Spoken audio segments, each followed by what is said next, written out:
The U.S. government is set to release an unclassified report on UFOs maybe as early as next week. What was once considered a joke is now seen by a lot of people as a genuine national security issue. Ex-government officials are increasingly outspoken about it. Even former President Barack Obama conceded this month there are things that they simply cannot explain. What is true, and I'm actually being serious here, is that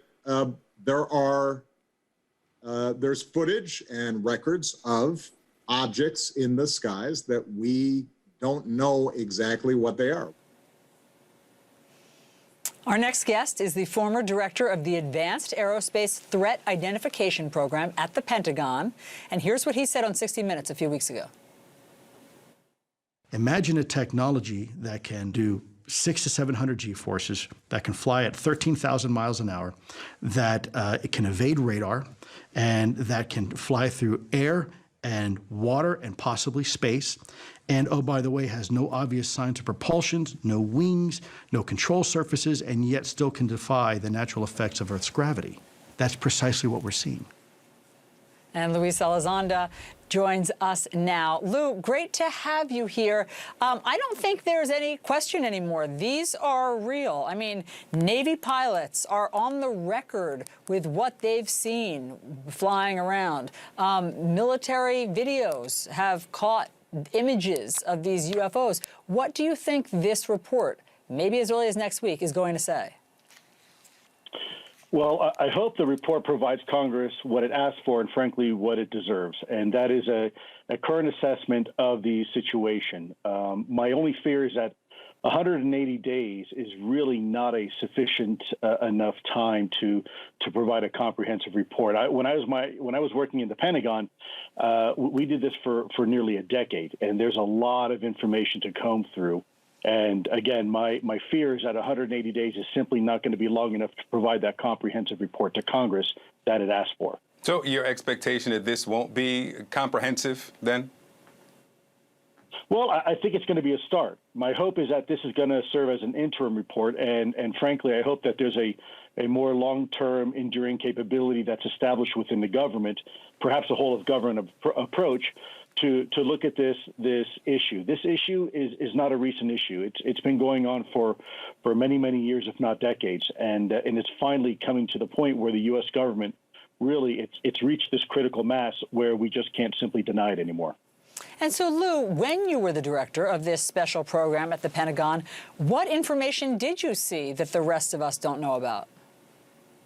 Sure. Well, I think what's important here is we're talking about eyewitness testimony from trained observers. These are individuals we have spent millions of dollars training for them to recognize the silhouette of a F-16 versus an Su-22 versus a MiG-25, in some cases from 25 miles away.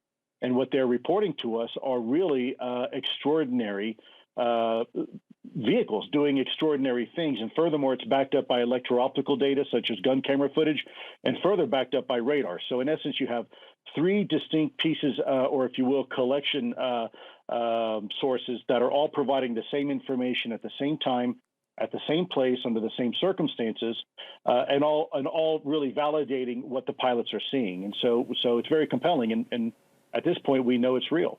You know, you make an interesting point at this point that you know it's real.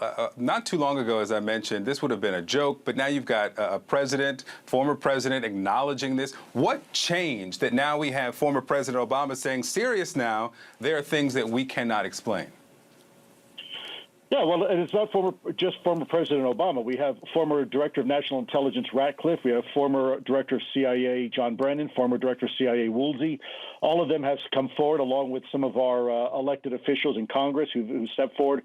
All have received classified briefings on the topic, and what they're being provided is extremely compelling. I think, again, we are well beyond reasonable doubt at this point. So the real question is, what exactly are we dealing with? Are we dealing with some sort of foreign adversarial technology, or are we really dealing with something that's a paradigm moment for our species and dealing with something completely different?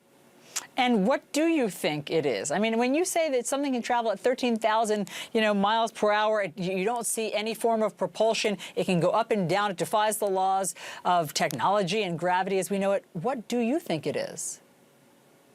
Well, to be completely honest, it's too early for us to make any type of conclusion right now. I think we're still in the phase of data collecting and analyzing.